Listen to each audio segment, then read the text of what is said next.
और भाई देख लिया थंबनेल, कर दिया क्लिक, आ गया देखने इंपॉर्टेंट क्वेश्चन। क्यों नहीं किया पढ़ाई? ठीक है, कोई बात नहीं बच्चा, अब आ गया तो देख ले पूरा वीडियो। आपका यही सवाल है ना बच्चा लोग कि क्या इंपॉर्टेंट क्वेश्चन है वेव ऑप्टिक्स में, क्या आएगा बोर्ड्स में वेव ऑप्टिक्स से, तो देखना बच्चा, यही इसी के लिए ये वीडियो बना रखा है। तो मेरा अगला सवाल ही यही है कि बोर्ड्स में क्या आएगा क्वेश्चन मार्क, देख ले बच्चा, यही आएगा। समझ में आ रहा है? चलो स्टार्ट करते हैं।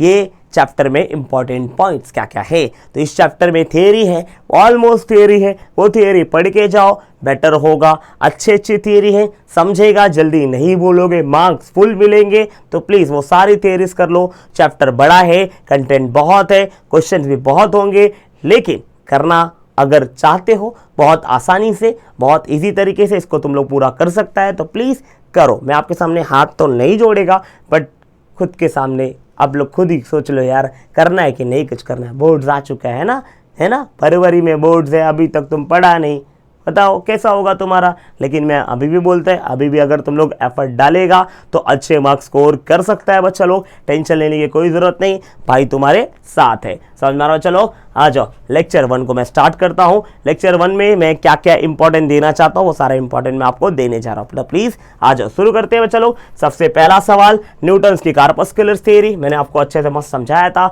इसमें हमने अजम्पशन देखा था, एडवांटेज देखा था, डिसएडवांटेज, सॉरी एजम्पशन देखा था, डिसएडवांटेज देखा था, एडवांटेज कुछ था नहीं। फिर आया था बेटा हाइगन्स का वेव थियरी ऑफ लाइट, जिसको हम लोग बोलते हैं वेव थियरी ऑफ लाइट बोलता है ना। फिर मैक्सवेल का इलेक्ट्रोमैग्नेटिक वेव थियरी, उसको एक्सप्लेन करना आना चाहिए। प्लैंक्स का क्वांटम थियरी एक्सप्लेन करना आना चाहिए। फिर हाइगन्स प्रिंसिपल क्या होता है वो एक्सप्लेन करने आना चाहिए। फिर draw neat and clean diagram for the spherical wave front और फॉर प्लेन वेव फ्रंट। ये दोनों बहुत छोटा छोटा मुद्दा था बच्चा, ये आना चाहिए। देखो ये सब थियरी आएगा ना, 3-3 मार्क्स की थियरी। कितने मार्क्स की थियरी बेटा?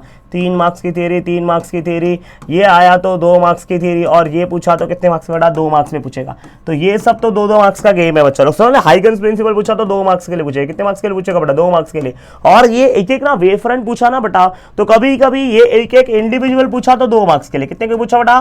2 मार्क्स के लिए। लेकिन कभी कभी ना उनका मूड घुमा रहता है ना, तो वो दोनों को एक साथ देता है और 3 मार्क्स में पूछ लेता है। कितने मार्क्स में पूछ लेता है बेटा? 3 मार्क्स में। तो ये दोनों क्वेश्चंस को भी अगर आप लोग को आता रहेगा तो बेटर होगा बच्चा लोग, चलेगा। फिर मैं अगर आपको बोलूं तो आपने I is equal to R proof किया था, याद है बेटा? एंगल ऑफ इंसिडेंस और एंगल ऑफ रिफ्लेक्शन इक्वल था, उसको प्रूफ किया था तुम लोग ने, है ना। सॉरी उल्टा बना दिया, ये एंगल ऑफ इंसिडेंस और ये एंगल ऑफ रिफ्लेक्शन दोनों इक्वल आता था बच्चा। समझ में आ रहा बेटा? उसको हम लोग ने प्रूफ किया था। तो आपको वो डेरिवेशन था, वो डेरिवेशन आपको आना चाहिए अगर बोर्ड्स के लिए देख रहा हो। फिर आपको स्नेल्स लॉ का प्रूफ आना चाहिए। स्नेल्स लॉ याद है बेटा? Mu is equal to sine I by sine R था बेटा, उसका प्रूफ आना चाहिए। नंबर 2 में देख ले फटाफट, क्या बोल रहा था मैं? Define polarisation of light. Polarisation वाले पार्ट पे आ जाओ। पोलराइजेशन भी पार्ट मैंने करा रखा था लेक्चर नंबर 2 में, जाके प्लीज उसको देख लो। उसमें question number 10 that is define polarisation of light होता क्या? पोलराइजेशन क्या होता है, उसका डेफिनेशन ये पूछा है। कभी कभी 1 मार्क्स में पूछ सकता है। कहाँ पूछ सकता है बेटा? 1 मार्क्स में पूछ सकता है। फिर मैलुस लॉ को पूछ सकता है बच्चा, वो 2 मार्क्स के लिए। कितने मार्क्स के लिए पूछ सकता है बेटा? 2 मार्क्स के लिए। ये भी बहुत बढ़िया क्वेश्चन है 2 मार्क्स के लिए पूछे जाने के लिए। फिर ब्रूस्टर्स लॉ, अरे भाई ये बहुत बढ़िया लॉ है, और ये लॉ 3 मार्क्स के लिए पूछने के लिए एकदम हकदार है यार। ये बहुत सिंपल सा लॉ है पर 3 मार्क्स में पूछता है बेटा बोर्ड्स वाला, और वो बेवकूफ है इसलिए पूछता है। देखो फिर एक डिस्टिंग्विश है, इसके आने का चांस बहुत कम है, बट फिर भी पूछे जा सकते हैं। ये भी 3 मार्क्स से 2 मार्क्स के लिए पूछे जा सकते हैं। या तो 2 मार्क्स के लिए आएगा, या तो क्या आएगा बेटा? 3 मार्क्स के लिए। दोनों में चांसेस है बेटा, है ना, चाहे 2 मार्क्स के लिए चाहे 3 मार्क्स के लिए। आप लोग उसको मस्त मैंने डिस्टिंग्विश करा रखा है बेटा, उसको भी जाके देखो, आपको समझेगा। फिर condition for study interference pattern, कभी कभी ये बच्चा लोग ये ना 2-2 मार्क्स के लिए आता है कभी कंडीशन, तो कभी कंडीशन विद डायग्राम 3 मार्क्स से लिया जाता है। कितने मार्क्स से लिया जाता है? 3 मार्क्स के लिए, है ना। तो कभी कभी आपको सिर्फ कंडीशन पूछा तो 2 मार्क्स का, लेकिन कंडीशन विद डायग्राम, जैसे इस क्वेश्चन में क्या रखा बेटा? Write the condition of study interference pattern in a Young's double slit experiment, also draw the diagram. तो अगर सिर्फ कंडीशन पूछेगा 2 मार्क्स के लिए, बट कंडीशन विद डायग्राम पूछेगा तो 3 मार्क्स के लिए इसका हक बनता है, और 3 मार्क्स के लिए इसको पूछा जाएगा। फिर एक आता है derive an expression for linear separation और एंगुलर सेपरेशन। ऐसे 2 डेरिवेशन किया था आईडीएससी में, यंग्स डबल स्लिट एक्सपेरिमेंट में मैंने 2 डेरिवेशन किया था, लीनियर और एंगुलर के लिए। लीनियर वाला डेरिवेशन पूछने का चांस है, और एंगुलर वाला भी। अगर लीनियर आया ना बच्चा, लीनियर अकेला 3 मार्क्स का आता है, समझ में आ रहा बेटा? तो 3 मार्क्स के लिए बहुत बढ़िया क्वेश्चन है, और ये भी 3 मार्क्स के लिए। अब या तो लीनियर पूछेगा या तो एंगुलर। अगर आप लोग जाके देखिएगा तो दोनों डेरिवेशन ऑलमोस्ट सिमिलर ही है, थोड़ा सा चेंज करना है लास्ट में, लास्ट वर्ड चेंज करना है, और 2 डेरिवेशन समझा ना। एक करेगा तो एक पे एक फ्री है, समझ में चलो। ये 2 डेरिवेशन मत समझिए, एक ही डेरिवेशन समझ। और फ्रिंज विड्थ अगर अकेला पूछा तो 2 मार्क्स का, लेकिन कभी कभी क्या होता है ना, लीनियर और फ्रिंज विड्थ दोनों पूछता है 4 मार्क्स में। कितने मार्क्स में बेटा? 4 मार्क्स। कौन सा क्वेश्चन? क्वेश्चन नंबर आपका 15 और 17 को कंबाइन करके आप उससे कितने मार्क्स का पूछता है? 4 मार्क्स का पूछता है। समझ में आ रहा है बच्चा लोग? तो ये प्लीज कर लेना आप लोग, ठीक है। उसके बाद आ जाओ बेटा, एक्सप्लेन बाइप्रिज्म एक्सपेरिमेंट। अगर बाइप्रिज्म एक्सपेरिमेंट का आप लोग कर लेना, ये क्वेश्चन वैसे पूछे जाने वाले नहीं बोर्ड में, बट अगर बहुत रेयर केस में होगा तो पूछेगा। बट मैं आपको बोलूंगा अगर इसको आप लोग करना पढ़ना, लेकिन लिखने का तरीका मत देखो, क्योंकि बोर्ड में डायरेक्ट क्वेश्चन नहीं आएगा, इसके बाद न्यूमेरिकल्स पूछने के चांस होंगे। समझ में आ रहा है बच्चा लोग? तो प्लीज अगर इसको भी चाहो पढ़ लो, बट डायरेक्ट न्यूमेरिकल के लिए आएगा। एक्सप्लेन लॉयड मिरर, इसके भी चांस बहुत कम है, बट पूछने का चांस है। और अगर ये पूछा 2 मार्क्स के लिए बढ़िया क्वेश्चन है, पूछा जा सकता है अगर बहुत पूछा गया तो। डिफाइन डिफ्रैक्शन, डेफिनेशन कहीं पूछा तो 1 मार्क्स के लिए डेफिनेशन पूछ सकता है, और कुछ ज्यादा पूछ सकता नहीं है। हाँ, उसके बाद इसके अंदर बेटा फ्रॉन ऑफ डिफ्रैक्शन और फ्रेक्शनल डिफ्रैक्शन में एक डिफरेंस है, वो डिफ्रैक्शन आप लोग पढ़ लेना। कभी कभी ये 2 मार्क्स के लिए पूछ देता है वो लोग। समझ में आ रहा है बेटा? बहुत बेसिक सा डिफरेंस है, वो डिफरेंस देख लेना एक बार।